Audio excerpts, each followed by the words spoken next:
ಎಲ್ರಿಗೂ ನಮಸ್ಕಾರ. ರಜನಿ ಅಡುಗೆ ಮನೆ ಚಾನಲ್ಗೆ ತಮ್ಮೆಲ್ಲರೂ ಕೂಡ ಸ್ವಾಗತ.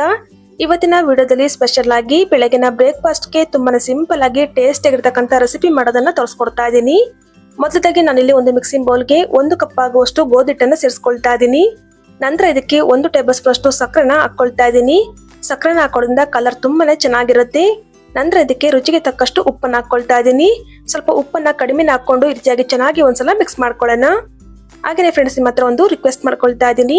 ಯಾರನ್ನ ನಮ್ಮ ಚಾನಲ್ ಸಬ್ಸ್ಕ್ರೈಬ್ ಮಾಡ್ಕೊಂಡು ನೋಡ್ತಾ ಇದ್ರೆ ದಯವಿಟ್ಟು ಸಬ್ಸ್ಕ್ರೈಬ್ ಮಾಡ್ಕೊಂಡು ಪಕ್ಕದಲ್ಲಿ ಕಾಣ್ತಕ್ಕಂಥ ಬೆಲ್ ಐಕನ್ ಕೂಡ ಕ್ಲಿಕ್ ಮಾಡಿ. ನೋಡಿ, ರೀತಿಯಾಗಿ ಚೆನ್ನಾಗಿ ಒಂದ್ಸಲ ಮಿಕ್ಸ್ ಮಾಡ್ಕೊಂಡಿದ ನಂತರ ಇದಕ್ಕೆ ಸ್ವಲ್ಪ ನೀರನ್ನ ಸೇರಿಸ್ಕೊಂಡು ಹಿಟ್ಟನ್ನು ಚೆನ್ನಾಗಿ ಕಲ್ಸ್ಕೊಳ್ತಾ ಇದ್ದೀನಿ. ಒಂದೇ ಸಲ ಜಾಸ್ತಿ ನೀರನ್ನು ಹಾಕೊಂಡು ಕಲ್ಸ್ಕೋದಕ್ಕೆ ಹೋಗ್ಬೇಡಿ, ನೋಡ್ಕೊಂಡು ಸ್ವಲ್ಪ ನೀರನ್ನು ಹಾಕೊಳ್ಳಿ.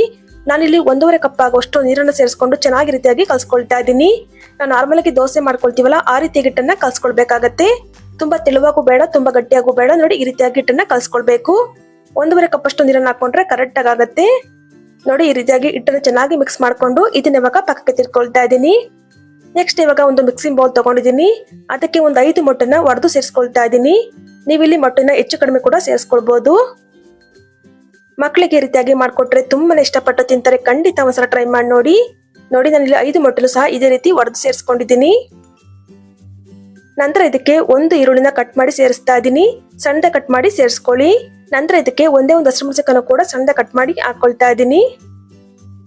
ಜೊತೆಗೆ ಒಂದೇ ಒಂದು ಟೊಮೆಟೊನು ಕೂಡ ಸಣ್ಣ ಕಟ್ ಮಾಡಿ ಸೇರಿಸ್ಕೊಳ್ತಾ ಇದ್ದೀನಿ. ನಂತರ ಇದಕ್ಕೆ ಸಣ್ಣ ಕಟ್ ಮಾಡ್ಕೊಂಡಿರುವಂತ ಸ್ವಲ್ಪ ಕೊತ್ತಂಬರಿ ಸೊಪ್ಪನ್ನು ಕೂಡ ಹಾಕೊಳ್ತಾ ಇದ್ದೀನಿ. ಜೊತೆಗೆ ಸ್ವಲ್ಪ ರುಚಿಗೆ ತಕ್ಕಷ್ಟು ಉಪ್ಪನ್ನು ಕೂಡ ಹಾಕೊಳ್ತಾ ಇದ್ದೀನಿ.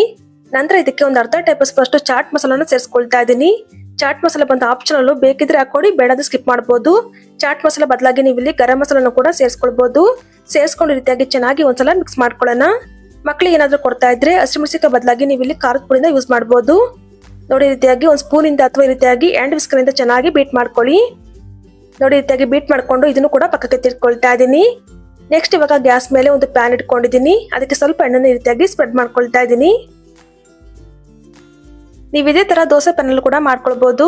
ನೋಡಿ, ರೀತಿಯಾಗಿ ಎಣ್ಣೆನ ನೀಟಾಗಿ ಸ್ಪ್ರೆಡ್ ಮಾಡ್ಕೊಂಡಿದ ನಂತರ ಕಲ್ಸಿಟ್ಕೊಂಡಿದ್ವಲ್ಲ ಗೋಧಿ ಹಿಟ್ಟನ್ನ ಮತ್ತೊಂದ್ಸಲ ರೀತಿಯಾಗಿ ಚೆನ್ನಾಗಿ ಮಿಕ್ಸ್ ಮಾಡ್ಕೊಂಡು 1 ಸೌಟಷ್ಟು ಹಿಟ್ಟನ್ನು ತಕೊಂಡು ಈ ರೀತಿಯಾಗಿ ಹಾಕೊಳ್ತಾ ಇದ್ದೀನಿ. ಹಾಕೊಂಡು ಈ ರೀತಿಯಾಗಿ ನೀಟಾಗಿ ಪ್ಯಾನ್ ಅನ್ನು ತಿರುಗಿಸ್ಕೊಳ್ಳಿ. ನೋಡಿ, ರೀತಿಯಾಗಿ ತಿರುಗಿಸ್ಕೊಂಡು ಉರಿನ ಕಡಿಮೆ ಇಟ್ಕೊಂಡು ಇದನ್ನ ಚೆನ್ನಾಗಿ ಬೇಯಿಸ್ಕೊಳ್ಬೇಕು. ಪೂರ್ತಿ ಆಗೋವರೆಗೂ ಕೂಡ ಉರಿನ ಕಡಿಮೆ ಇಟ್ಕೊಂಡು ಇದನ್ನ ಚೆನ್ನಾಗಿ ಬೇಯಿಸ್ಕೊಳ್ಬೇಕಾಗತ್ತೆ. ಇವಾಗ ನೋಡಿ, ಹಿಟ್ಟು ಪೂರ್ತಿಯಾಗಿ ಡ್ರೈ ಆಗಿದ್ದ ನಂತರ ಇದನ್ನ ಇವಾಗ ಉಲ್ಟಾ ಮಾಡಿ ಹಾಕೊಳ್ತಾ ಇದ್ದೀನಿ. ಹಾಕೊಂಡು ಇದನ್ನ ಮತ್ತೊಂದ್ ಕಡೆ ಸಹ ಚೆನ್ನಾಗಿ ಬೇಯಿಸ್ಕೊಳ್ತಾ ಇದ್ದೀನಿ. ಬೆಳಗಿನ ಬ್ರೇಕ್ಫಾಸ್ಟ್ ಆದ್ರೂ ಸರಿ ಅಥವಾ ಈವ್ನಿಂಗ್ ಸ್ನಾಕ್ಸ್ ಆದ್ರೂ ಸರಿ ತುಂಬಾನೇ ಚೆನ್ನಾಗಿರುತ್ತೆ. ನೋಡಿ, ಈ ರೀತಿಯಾಗಿ 2 ಕಡೆ ಚೆನ್ನಾಗಿ ಬೆಂದ ನಂತರ ಇದನ್ನ ಸಪರೇಟ್ ಆಗಿ ಎತ್ತಿಟ್ಕೊಳ್ತಾ ಇದ್ದೀನಿ. ನೆಕ್ಸ್ಟ್ ಇವಾಗ ಅದೇ ಪ್ಯಾನ್ಗೆ ಸ್ವಲ್ಪ ಎಣ್ಣೆನ ಹಚ್ಕೊಳ್ತಾ ಇದ್ದೀನಿ.